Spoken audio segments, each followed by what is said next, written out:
Miss you நம்ம சித்தார்த் அவர்கள் நடிச்சு ரீசெண்டா தியேட்டர்ல வெளிவந்த ஒரு தமிழ் திரைப்படம்.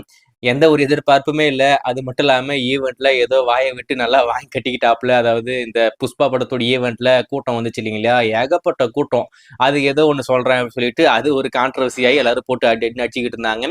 இதனாலேயே அந்த படத்துக்கு தெலுங்கு ஸ்டேட்ஸ்ல பெரிய வரவேற்பு கிடைக்கல. எங்க படத்தை பத்தி அப்படி பேசுற, என் அல்லு அர்ஜுனை பத்தியே நீ பேசுறியா அப்படின்னு சொல்லிட்டு வச்சு செஞ்சுட்டாங்க. அதுக்கடுத்து அவருமே மன்னிப்பு கேட்டாப்ல.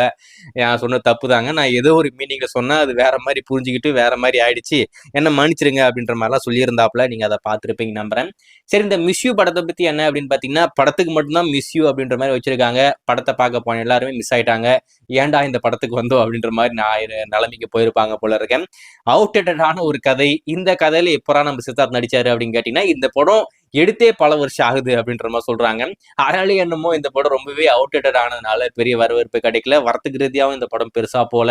போஸ்டர் ஓட்டின காசு கூட, போஸ்டர் ஓட்டின காசு கூட ப்ரொடியூசருக்கு ரிட்டர்ன் வரல அப்படின்ற மாதிரி சொல்றாங்க.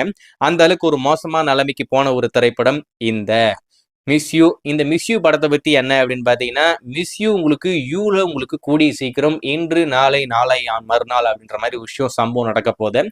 அதாவது நம்ம இந்த மாதிரி சொல்றோம்னா, நான் சொல்ற வார்த்தைகளை உன்னிப்பாக கவனிங்க. என்னப்பா சொல்ற, ஒண்ணுமே புரிய மாட்டேங்குது, வளர்றியேப்பா அப்படின்ற மாதிரி நிறைய பேர் கமெண்ட் போடுறீங்க. நான் வளர்ற மாதிரி ஒண்ணு சொல்றேன்னா அது சம்பவம் அப்படின்ற மாதிரி மீனிங். சம்பவம் உங்களுக்கு நாளை, நாளை மறுநாள், அதுக்கு மறுநாள் கண்டிப்பா நடக்க போகுது. ஸோ மிஸ் யூ உங்க வீடு தேடி மிஸ் யூவா வரப்போறாப்புல. கண்டிப்பா பார்த்து என்ஜாய் பண்ணுங்க. எப்படி இருக்கு அப்படின்றத வெயிட் பண்ணி பார்ப்போம்.